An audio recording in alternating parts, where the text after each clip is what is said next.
नमस्कार, आप देख रहे हैं शाम 7 बजे की खबरें। मैं हूं दीपक डोभाल। शुरुआत हेडलाइंस के साथ। उत्तराखंड में राष्ट्रपति शासन के फैसले को हाईकोर्ट में चुनौती। राज्यपाल से मुलाकात कर हरीश रावत ने मांगा बहुमत साबित करने का मौका। बीजेपी ने कहा सभी विकल्प खुले।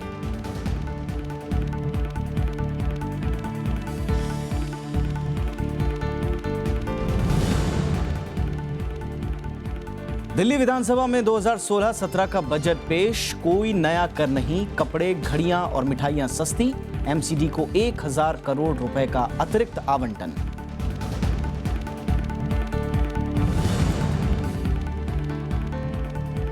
हैदराबाद विश्वविद्यालय में तोड़फोड़ के आरोपियों को राहत। 5000 के मुचलके पर 25 छात्रों और 2 शिक्षकों को जमानत। कांग्रेस सांसदों की कल राष्ट्रपति से मुलाकात।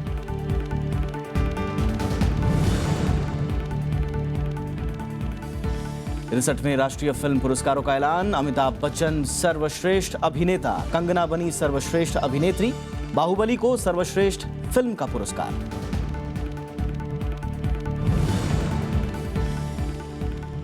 और पहले कारोबारी दिन शेयर बाजार ने लगाया गोता। सेंसेक्स 371 और निफ्टी 101 अंक टूटा। 5 हफ्तों में सबसे बड़ी गिरावट।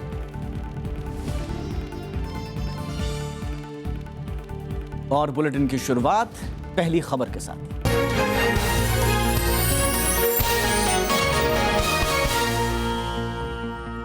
दिल्ली की आम आदमी पार्टी सरकार ने आज दूसरा बजट पेश किया। बजट में कोई भी नया टैक्स नहीं लगाया गया है। वहीं शिक्षा, स्वास्थ्य और परिवहन के लिए आवंटन बढ़ाया गया है। वित्त मंत्री मनीष सिसोदिया ने सोमवार को दिल्ली विधानसभा में वित्तीय वर्ष 2016-17 का बजट पेश किया। बजट में कोई नया कर नहीं लगाया गया है। कई सामानों पर से वैट 12.5% से घटाकर 5% करने का प्रस्ताव किया गया है।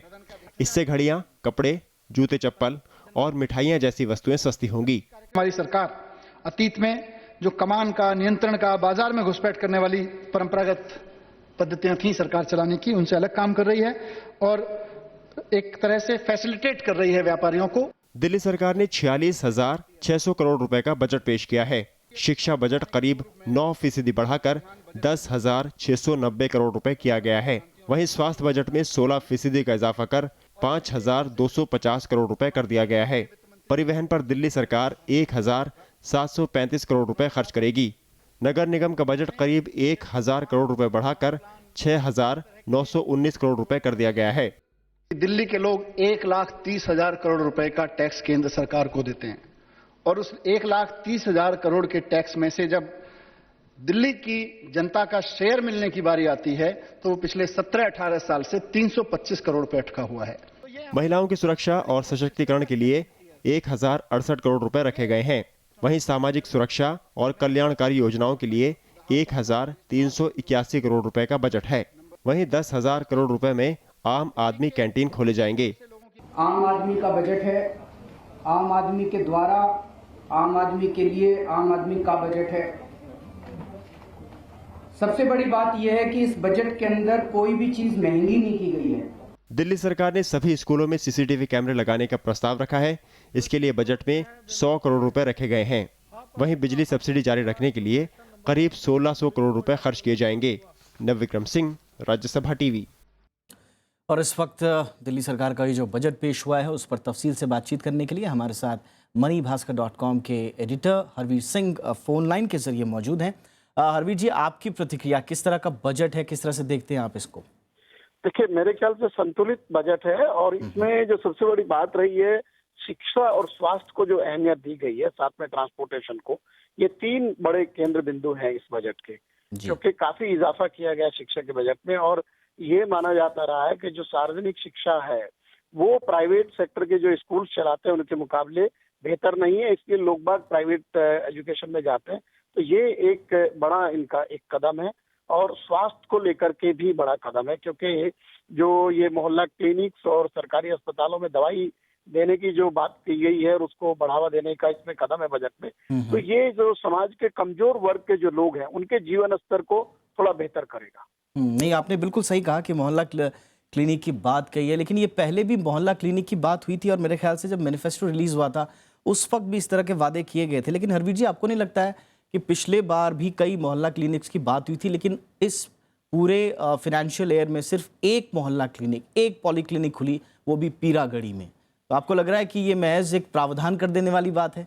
ये तो देखना पड़ेगा कि आने वाले दिनों में ये लोग कैसे काम करते हैं, क्योंकि जो प्राइमरी हेल्थ का बहुत बड़ा नुकसान हमारे यहाँ हुआ है। और प्राइमरी हेल्थ की सुविधा लोगों को आसपास अपने जहाँ लोग रहते हैं वहां पर उपलब्ध नहीं है, इसलिए पूरा प्रेशर बड़े अस्पतालों पे आ जाता है, या फिर लोग प्राइवेट क्लिनिक्स में जाते हैं, या जो झोला छाप डॉक्टर्स हैं, गरीब आदमी उनके पास जाता है, और उसका बड़ा नुकसान होता है। अब इन्होंने अगर बात की है और उस वादे को अगर नहीं निभाते तो शायद ये बहुत बड़ा धोखा होगा जनता के साथ में। आपने बिल्कुल ठीक कहा है कि अभी मात्र कुछ ही पॉलीक्लिनिक खोले गए हैं, और जितना इसके ऊपर काम करने की जरूरत है, अभी उस दिशा में बहुत आगे जाना है। सिर्फ प्रावधान करने से काम नहीं चलेगा। बिल्कुल, एक और चीज़, क्योंकि थोड़ा क्रिटिक ज़रूर होना पड़ेगा, क्योंकि बजट का स्वागत ज़रूर किया जा रहा है, लेकिन हम वो सवाल उठा रहे हैं जो कहीं रह गए हैं, शायद इसको एड्रेस करें। इसमें हाँ, हाँ। देखिए, मैं एक बात कहूं कि जैसे कहा गया है कि ये नो टैक्स बजट है, ऐसा नहीं है, ये नो टैक्स बजट नहीं है। ये बात जरूर है, कोई नया टैक्स नहीं लगाया गया, और राज्य सरकारों के पास कोई बहुत नया टैक्स लगाने की गुंजाइश नहीं होती। वैट में ही फेरबदल करना होता है, या फिर वो कोई एंट्री टैक्स वगैरह लगा दे। और दिल्ली एक ट्रेड सेंटर है, उसमें उसकी बहुत बड़ी कमाई होती है, इसलिए यहाँ पर कोई एंट्री टैक्स वगैरह लगाने का कोई बेनिफिट नहीं था। लेकिन जो टिपिंग की गई है वो वैट में की गई है। बहुत सारे मदों में आपने 12.5 से घटा करके 5% किया है, लेकिन जो बहुत सस्ती चीजें थी उनको भी टैक्स के दायरे में ले आए ये लोग। तो जो सपोज के 500 रुपए से कम का फुटवियर था, जो अभी करमुक्त था, उसके ऊपर कर लग गया। इसी तरीके से स्कूली जो बैग है, या और कई ऐसी चीजें हैं, टेक्सटाइल में है, कुछ इन्होंने कर दरें कम जरूर की हैं, लेकिन जो एक तरीके से जो दायरा बढ़ाया है, उसमें जो सबसे सस्ती चीजें थी उनको जो शामिल किया गया, उसका बोझ समाज के कमजोर वर्ग के ऊपर पड़ेगा। और एक और चीज़ है सर, जो 250 स्कूल बनाने की जो बात हुई थी, अब वो कह रहे हैं कि हमने पिछले 1 साल में 8,000 नए कमरे बना दिए हैं, और जो कि 200 स्कूल्स के बराबर है। स्कूल्स नहीं बनाए, आपने कमरे बना दिए, और आप कह रहे हैं कि ये कमरे ही स्कूल्स के बराबर हैं। तो थोड़ा सा डिसअपॉइंटमेंट जरूर हुआ होगा। बिल्कुल, ये तो बहाना है, और ये कोई इसका कोई तर्क नहीं इसको माना जा सकता कि आपने स्कूलों में नंबर ऑफ रूम्स बढ़ा दिए, उसको आप कहें कि ये स्कूलों के बराबर है। स्कूल स्कूल होता है, और उसकी एक स्थानीय महत्व होता है उसका, किस इलाके में किस तरह का स्कूल खुला है। नया स्कूल खुला है तो लोगों को सुविधाएं मिलती है। सिर्फ जो पहले से एग्जिस्टेड सुविधाएं हैं उसमें आप कहें कि आपने कमरे ऐड कर दिए, उसको हम स्कूल मान लें, तो ये तो इनका तर्क बिल्कुल समझ से परे है, उसको कोई स्वीकार नहीं करेगा। लेकिन ये बात भी माननी पड़ेगी कि 23% जो बजट है, एलोकेशन है, उसका 23% जो है वो शिक्षा पे खर्च करेंगे। 16% स्वास्थ्य का बजट बढ़ाया है। आपने कहा ट्रांसपोर्टेशन पे, उन्होंने कहा कि हम मार्शल्स की नियुक्ति करेंगे, 4,000 नए मार्शल्स की। तो ये एक तरह से एक पॉजिटिव एक मैसेज देने की कोशिश की है। कुछ चीजें हैं, जैसे इन्होंने कहा कि सभी क्लासरूम्स में कैमरे लगेंगे, तो ये एक महत्वपूर्ण बात है। इससे क्वालिटी ऑफ एजुकेशन पे असर आ सकता है। आप मार्शल नियुक्त करेंगे तो जो महिलाएं हैं, बच्चे हैं, उनके जो एक सिक्योरिटी की जो फीलिंग है उनके अंदर, वो बढ़ेगी। सुरक्षा एक बहुत महत्वपूर्ण बात है। हालांकि ये यहाँ पर जो लॉ एंड ऑर्डर है वो सेंट्रल गवर्नमेंट के अंडर में आती है, पुलिस वगैरह, लेकिन राज्य सरकार अपने तरीके से जो भी कुछ कर सकती है लोगों के अंदर एक ये भावना पैदा करना, सुरक्षा की भावना पैदा करने के लिए, वो अहम माना जाएगा। दूसरे कि ये बिल्कुल बुनियादी बात है कि हमारी तमाम सारी सरकारें, राज्यों की सरकारें और केंद्र सरकारें शिक्षा और स्वास्थ्य की अनदेखी करती रही हैं। हमारे देश में जितना पैसा इसके ऊपर खर्च होना चाहिए नहीं हो रहा है। अगर इस सरकार ने अपना बहुत बड़ा शेयर, करीब 23% शिक्षा और स्वास्थ्य के लिए इन्होंने उसको आवंटित किया है, तो इसको एक अच्छा कदम माना जा सकता है। ये बात सही है कि सिर्फ आवंटन सब कुछ नहीं होता, उसको जब आप कार्यान्वयन करेंगे, उसको आप जमीन पर जब उनको उतारेंगे और ये पैसा कैसे खर्च होता है, क्वालिटी ऑफ दिस एक्सपेंसेस, वो भी एक महत्वपूर्ण होगा। असली बात है कि लोगों को जीवन उनका इन दोनों बातों में कैसे बेहतर होगा, उसके लिए किस तरीके का लोग महसूस करते हैं, वो महत्वपूर्ण है। एक और चीज़ महत्वपूर्ण है सर, पिछली बार कहा था कि 500 करोड़ से ज़्यादा हम एडवर्टीजमेंट पे खर्च करेंगे, और खुलेआम ये कहा गया था, इसमें बजट में प्रावधान भी रखा गया। इस बार उसको घटा दिया गया, लगभग 200 करोड़ के आसपास कर दिया है। क्या वजह हो सकती है, क्यों घटा दिया ये? देखिए, जिस तरीके से इन्होंने एडवर्टाइजमेंट का बम्बार्डमेंट किया, एक तरीके से कारपेट बॉम्बिंग जिसे आप कह सकते हैं, जी जी। कि आप टीवी खोलें, आप रेडियो खोलें, आप अखबार खोलें, आप घर के बाहर झांकें, हर जगह दिल्ली सरकार का विज्ञापन आप और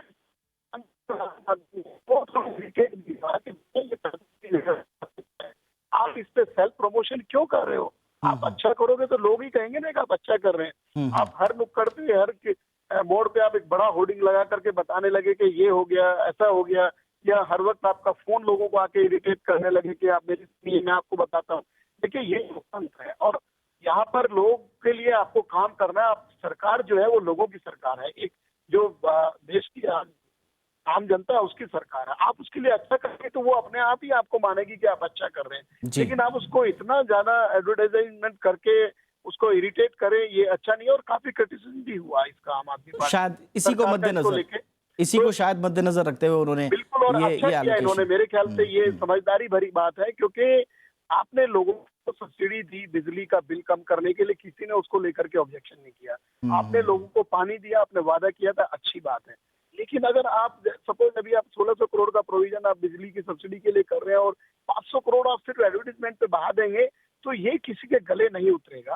आप इस पैसे का सदुपयोग करके, क्योंकि बहुत जरूरत है इस देश में और आपके शहर में, आपका जो दिल्ली राज्य है उसमें बहुत बड़ी आबादी ऐसी है जिसको मूलभूत सुविधाओं की दरकार है जी। ऐसा कि जीवन को बेहतर करने के लिए लगना चाहिए। और शायद इनको समझ आया कि हमें इस तरफ राज्यों का इतना बड़ा बजट नहीं था। तो आपको उत्तर प्रदेश जैसे राज्य का इतना एडवर्टीजमेंट का बजट नहीं था जितना दिल्ली सरकार ने अपना बजट बना दिया। जी वाकई में। तो कुल मिलाकर ये एक संतुलित बजट, जैसा आपने कहा, एक संतुलित बजट है।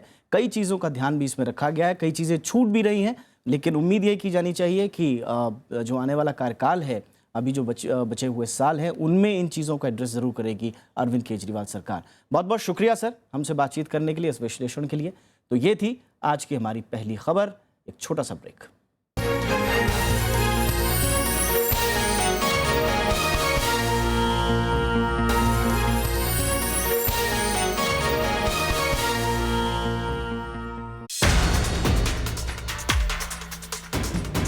उत्तराखंड मामले पर सियासी भूचाल।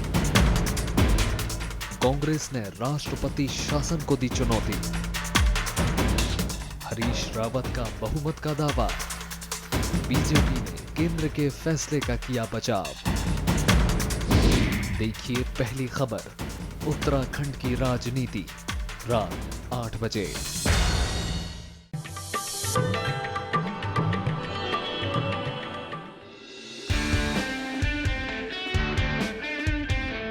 Homi J. Bhabha, multifaceted personality, scientist, visionary, chief architect of India's nuclear program. The founder of two of India's greatest research institutions, Tata Institute of Fundamental Research and Bhabha Atomic Research Centre. Bhabha unraveled the electron-positron scattering process of quantum electrodynamics. It's called Bhabha scattering after him.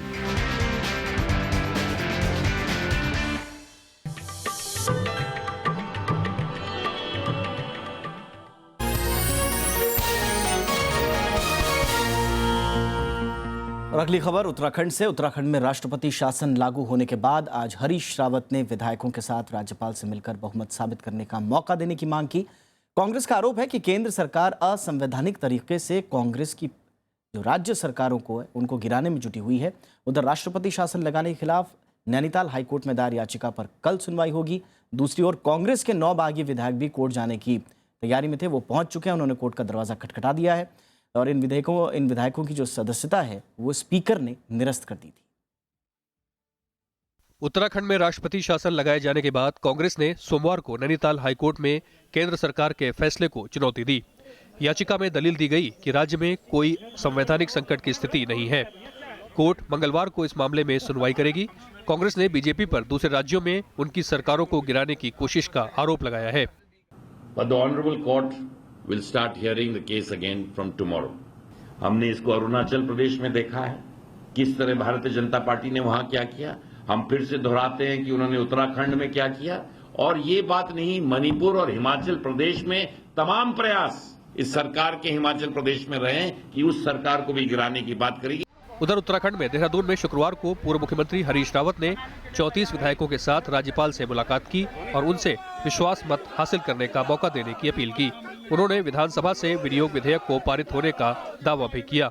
विधानसभा के floor पर बहुमत का फैसला हो जाता, लेकिन हमको और उत्तराखंड की विधानसभा को षड्यंत्रपूर्ण तरीके से उस बहुमत को सिद्ध करने के अवसर से वंचित किया गया है।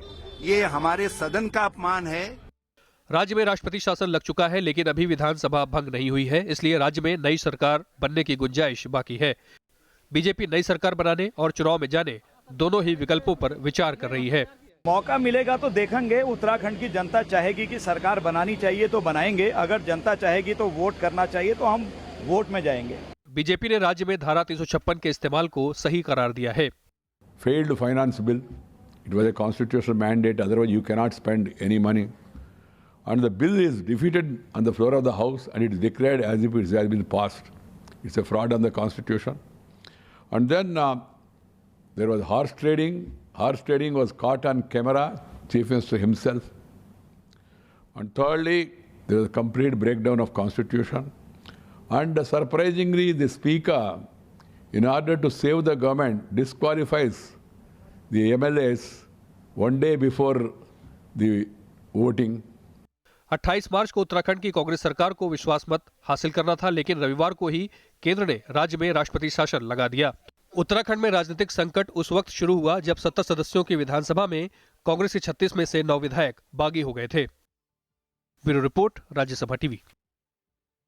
हरियाणा कैबिनेट ने आज जाट आरक्षण बिल को मंजूरी दे दी है। इसे विधानसभा के बजट सत्र में पेश किए जाने की उम्मीद भी है। सत्र 31 मार्च तक चलना है। बिल में जाटों के अलावा जाट, सिख, रोर, बिश्नोई और त्यागी भी शामिल हैं। इसके लिए पिछड़ा वर्ग में नई श्रेणी बनाई गई है। इन जातियों को शिक्षा और तीसरी और चौथी श्रेणी की सरकारी नौकरियों में 10% आरक्षण देने की योजना है। वहीं पहली और दूसरी श्रेणी की नौकरियों में 6% आरक्षण मिलेगा। जाट समुदाय ने इसी सत्र में आरक्षण बिल पारित कराने की मांग की है। ऐसा नहीं होने पर 3 अप्रैल से उन्होंने आंदोलन शुरू करने की चेतावनी भी दी है। हैदराबाद केंद्रीय विश्वविद्यालय के 25 छात्रों और 2 शिक्षकों को आज जमानत मिल गई।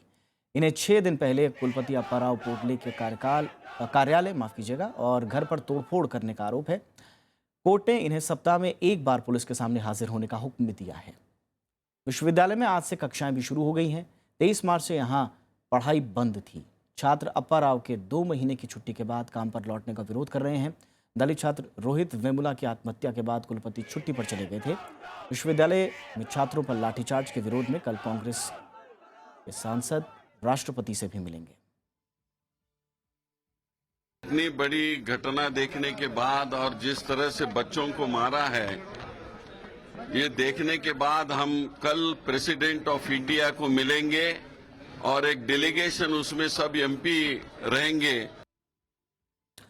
और अब लोकतंत्र 2016।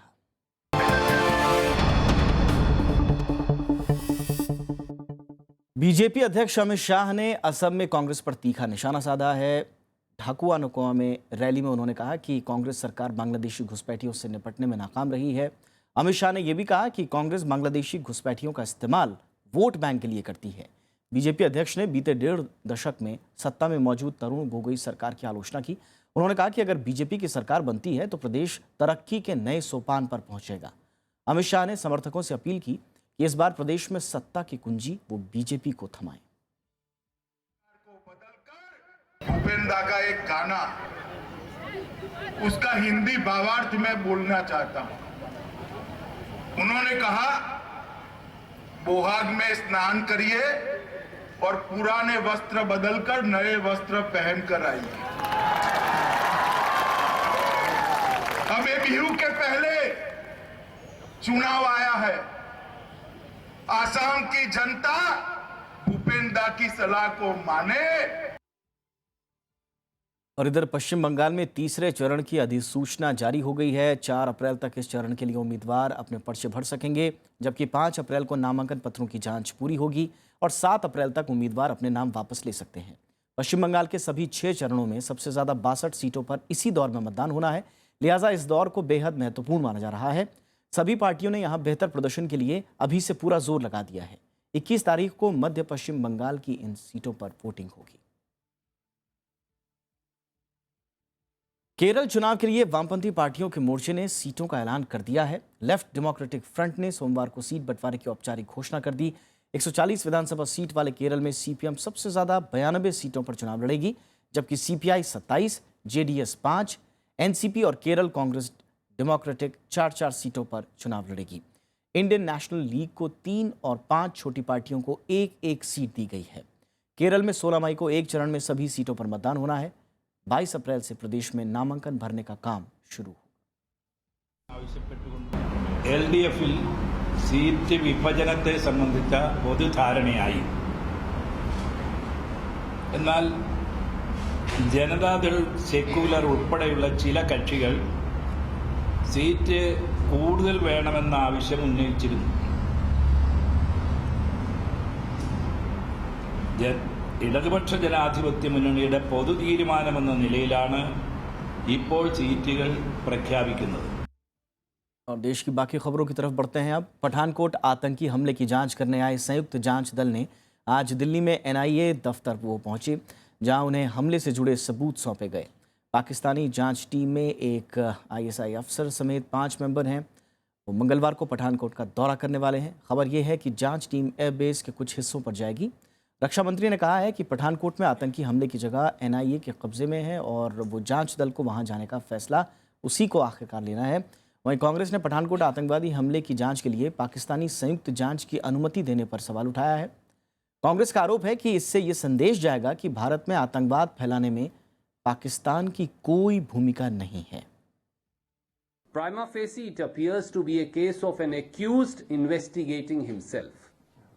Secondly, by allowing a Pakistani investigation team to visit and investigate, BJP government has for the first time distinguished and therefore recognized that Pakistani establishment does not have a role in perpetuating terror in India, more so in context of Pathankot terror attack. There is no permission granted for the joint inspection team to visit the airbase.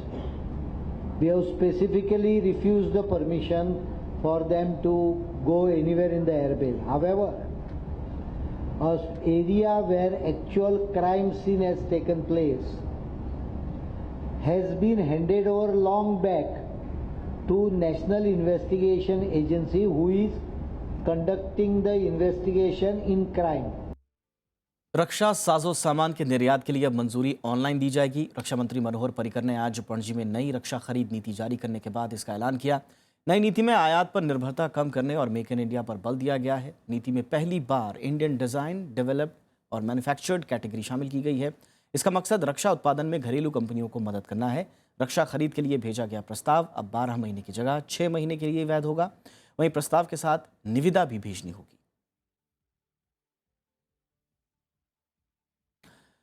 राष्ट्रपति प्रणब मुखर्जी ने आज समाज के विभिन्न क्षेत्रों में विशेष योगदान के लिए 56 हस्तियों को पद्म पुरस्कारों से सम्मानित किया।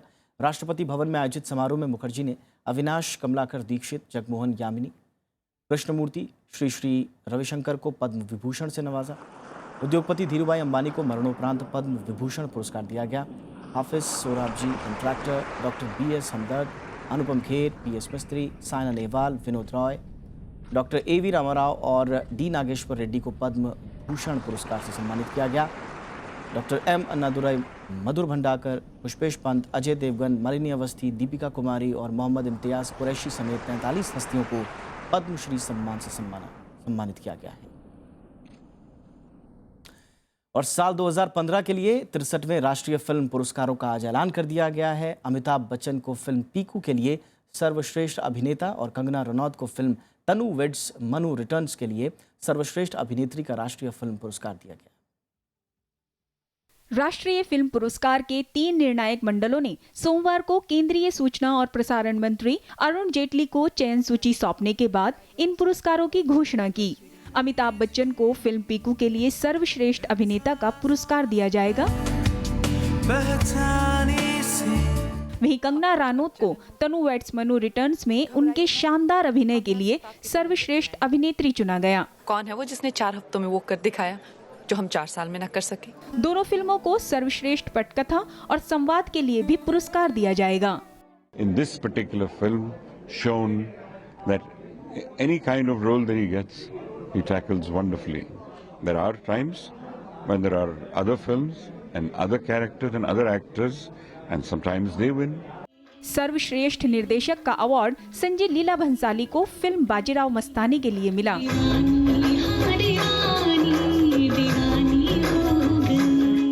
इसी फिल्म के लिए तन्वी आजमी को सर्वश्रेष्ठ सहायक अभिनेत्री का पुरस्कार दिया जाएगा। साथ ही best choreographer, best production design, सर्वश्रेष्ठ सिनेमैटोग्राफी का पुरस्कार भी बाजीराव मस्तानी को मिला। लोगों ने बॉक्स ऑफिस पर अच्छे से चली, पॉपुलर अवार्ड्स मिले, लेकिन सबसे सोने पे सुहागा ये नेशनल अवार्ड है, तो और कुछ नहीं मांग सकता मैं ऊपर वाले से, उन्होंने सब कुछ दिया। विशाल भारद्वाज को तलवार के लिए सर्वश्रेष्ठ रूपांतरित पटकथा के लिए चुना गया। पिछले साल रिकॉर्ड कमाई करने वाली फिल्म बाहुबली को सर्वश्रेष्ठ फिल्म का अवार्ड दिया जाएगा। दम लगा के हाइशा को बेस्ट हिंदी फिल्म और बजरंगी भाईजान को सबसे पॉपुलर फिल्म का अवार्ड दिया जाएगा। पहली बार शुरू किए गए सबसे फिल्म फ्रेंडली राज्य का पुरस्कार गुजरात को दिया गया है। ये राज्यों में फिल्म पर्यटन को बढ़ावा देने के लिए दिया जाएगा। Bureau report, Rajya Sabha TV. Share बाजार में आज पिछले करीब एक महीने की सबसे बड़ी गिरावट दर्ज की गई। सेंसेक्स 371 अंक की गिरावट के साथ 25,000 से नीचे चला गया। 4 दिन की छुट्टी के बाद सेंसेक्स आज तेजी के साथ खुला, लेकिन दोपहर बाद इसमें तेज गिरावट देखने को मिली। निफ्टी भी 101 अंक गिरकर 7,700 अंकों से नीचे बंद हुआ। सबसे ज्यादा घाटे में बैंकिंग शेयर रहे। एसबीआई के शेयरों में 4% से ज्यादा की गिरावट आई। एशियाई शेयर बाजारों में भी मिला जुला रुख रहा। चीन के शेयर बाजार गिरकर बंद हुए तो जापान में बाजारों में तेजी दिखी। तो इस बुलेटिन में फिलहाल इतना ही।